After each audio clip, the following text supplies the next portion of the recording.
Hey everybody, Nick here, and today I got a review for you of this little guy. This is the Timex Expedition Scout T49961 wristwatch. Interesting little guy, and so let's go on ahead and just jump into it with a size comparison. So first off, we got this little guy here. This is the Casio F91W watch. Right here is the Casio just quartz, what's it called? MRW 200H. Pardon me, I got a review of this little guy up. Here is the Citizen Perpetual Diver watch, one of my very favorite wristwatches. This right here is a Casio Oceanus, another high-end quartz sorts of watch. And then this is the Casio ProTrek 3000. And just to give a sense of scale, this is an American quarter, that is. Wow, I can't talk today. Yeah, before my speech disorder gets any worse, let's go on ahead and jump into the good, the great, the bad, and the ugly of this particular wristwatch. So on the good side, first off, this guy's actually relatively small on the wrist. So many of your watches these days are huge dinner plate size watches that it's nice to have something that's relatively trim. This is 40 millimeters overall, even a little bit big on me, but I got very small wrists. Still, that's not something you really got to worry about. It's a nice intermediate size that'll look good on a lot of different people. It's also relatively thin. You're looking at about 11 millimeters of overall thickness on the wrist, so it'll get under your shirt cuff, no problem. Next thing, the strap on this guy is A-OK. It's fine. It's just a nylon sort of strap. It's not a NATO strap in that there's no connection between these two sides here. But because these are just 20 millimeter lugs with spring bars, you can put a NATO strap on this watch, no problem. And in fact, that's how I wore it for review. So that's kind of nice. Beautiful thing there. Next thing, the date window on this guy is, present. There is a date window. You can see right here, it is the 11th today. And that's always nice, for me at least, without a date window. It's easy for me to forget what day of the month it is, and so I'm filling something out and having trouble. One other thing to point out is that if you pull the crown out to the very first position, you should be able to, there we go.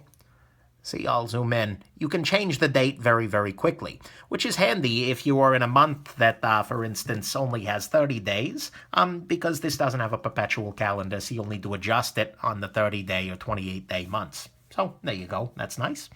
Next thing, not a very flashy watch. Compared to a lot of your watches that are really good jewelry, yet also look like they should probably be stolen because they will be expensive.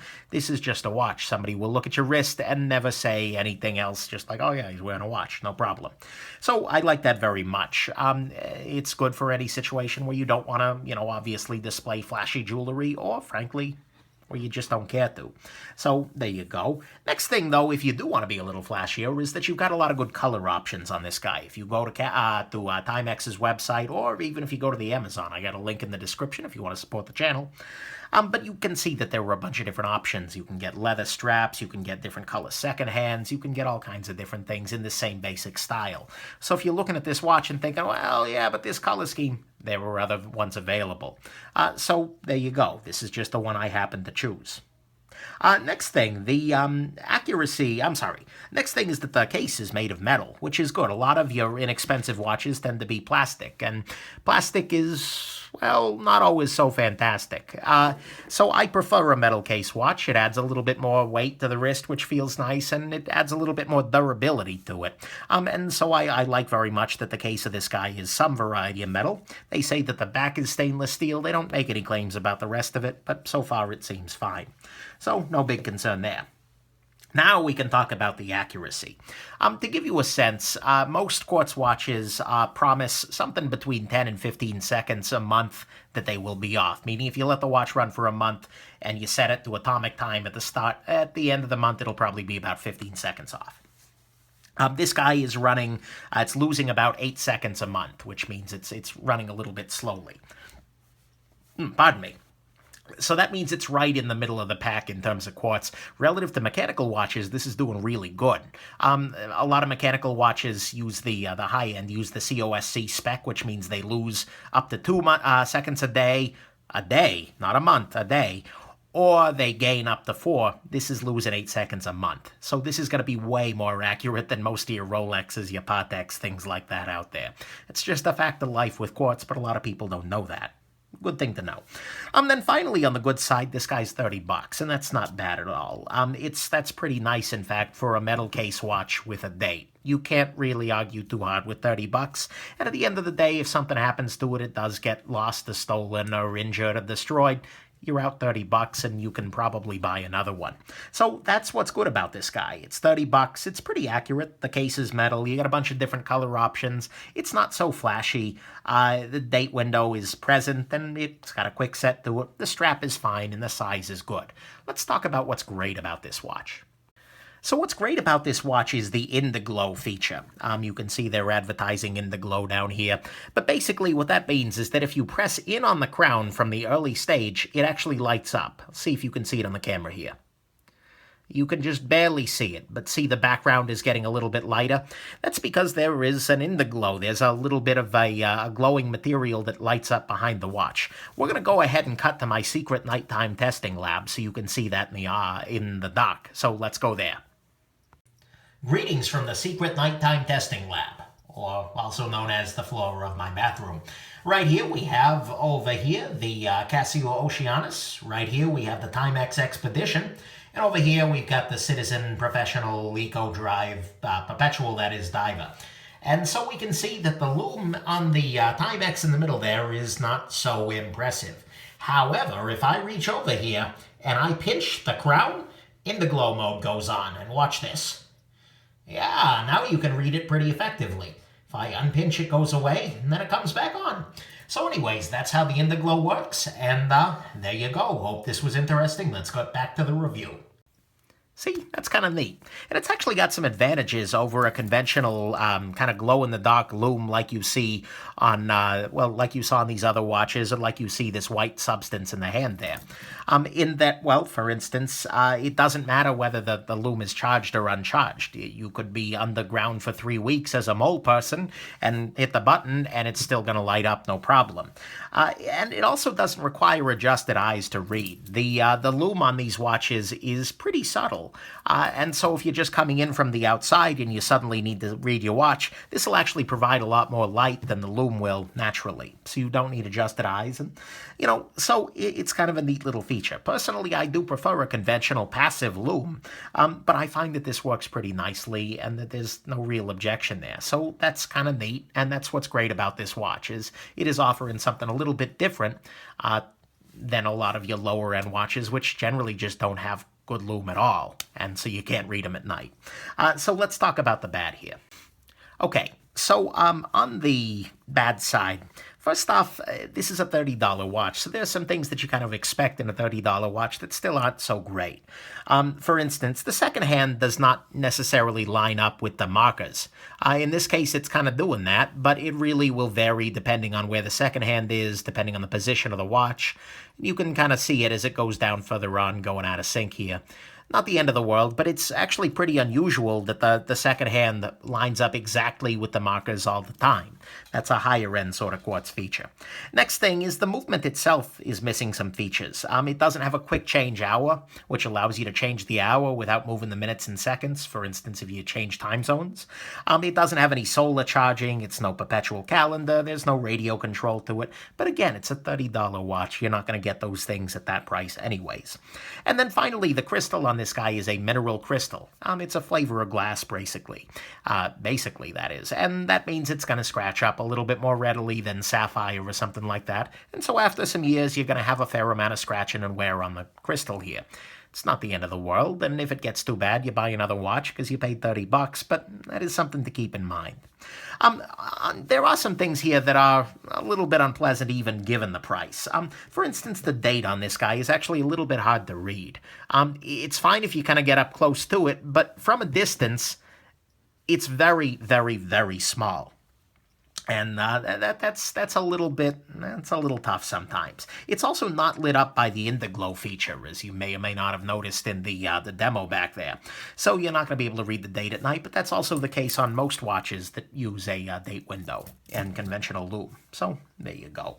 The dial on this guy is also a little busy for my taste. I tend to prefer a very minimalist watch, something more like this Casio Oceanus here, where you just have hour markers and hands. It's very easy to read at a glance. glance. You can still read this guy at a glance, but you've got the 1 through the 12, then you've got your 13 through the 24-hour markers, then Timex Expedition, Indiglo, Water Resist, 50 meters, all that sort of thing. I mean, it's still readable, it's still okay, but I kind of wish they put less crap on the dial. But that's just me. Next issue is, and hopefully you can see this in the video, but the second hand actually has a little bit of a shake to it.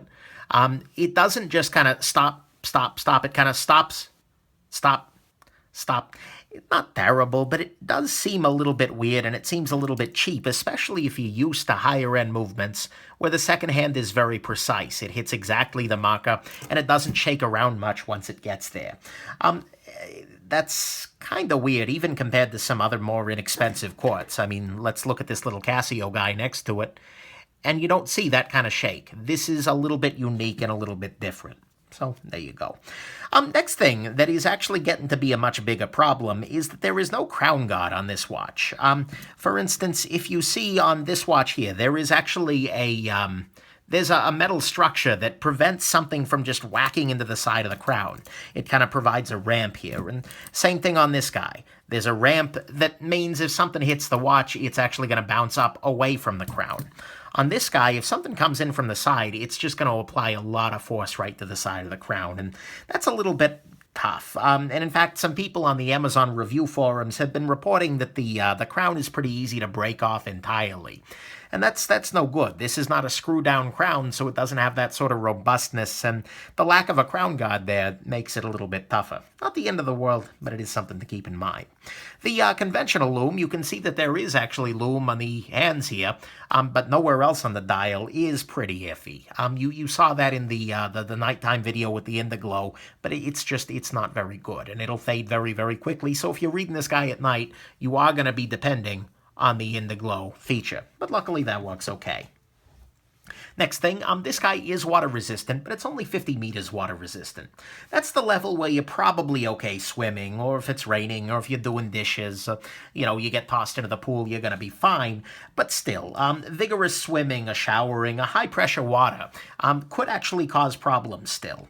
So for a watch that's meant to be the Expedition Scout, that seems a little bit off. I'd like to have seen 100 meters, so you really don't even have to think twice about it.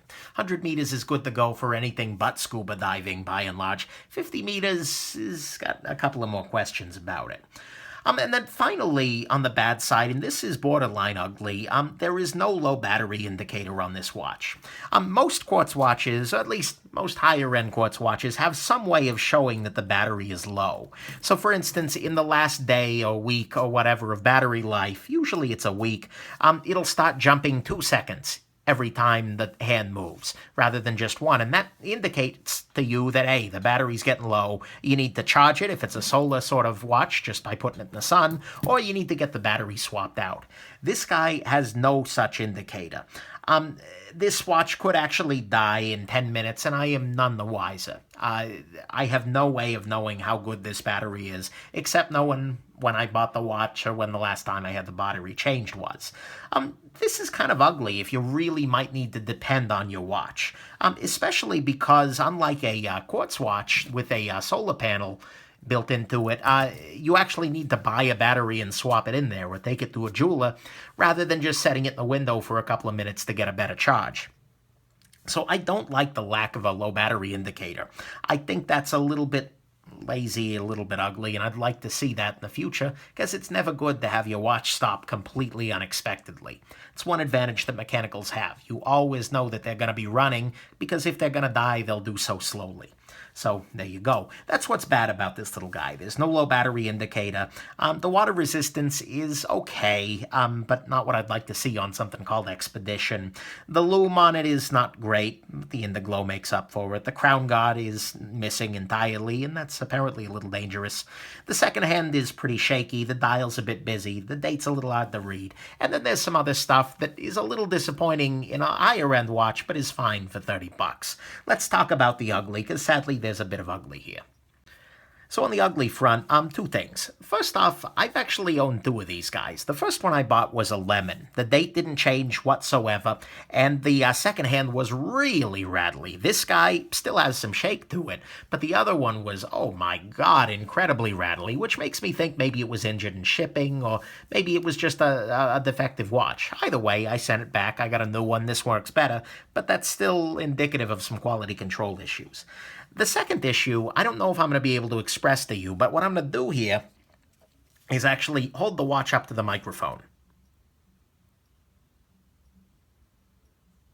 I don't know if you can hear that, but especially when you put this watch down on a desk or something like that, it is very loud. It's much more audible than any other quartz watch I own. To the extent that people comment a lot about it on reviews. You just hear the tick, tick, tick, tick.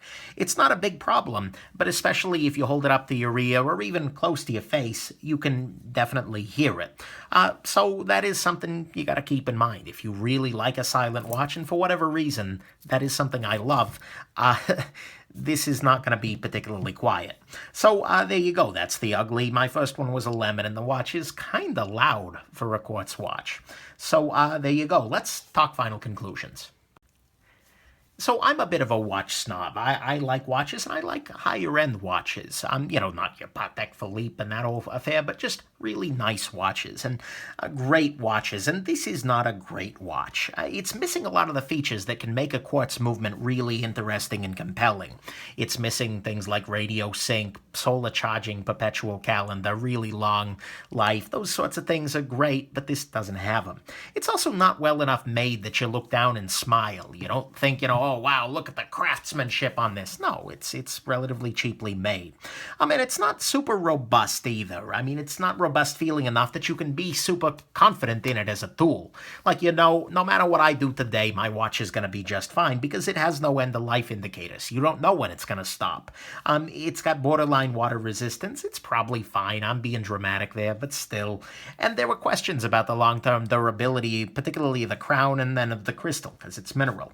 And so if you're kind of a watch snob and you're looking for something really great that you can be proud of and that you can really trust, I don't know that this is where I would go. I think you should keep looking. But this is a fine watch. I'd even say it's probably a good watch. It's cheap. It's got good basic features. The in-the-glow trick is kind of neat. The construction's fine. It's readable and it's accurate. So, it's not for snobs. But if you don't care that much about your watch, if you want something pretty inexpensive, or you just need something for travel, then this is something you should consider. Because you're going to buy it, you're going to wear it, it'll serve you well for a while, it'll die, and then you'll buy a new one for $30. Then that'll be just fine. And I guess that's kind of where I come down to.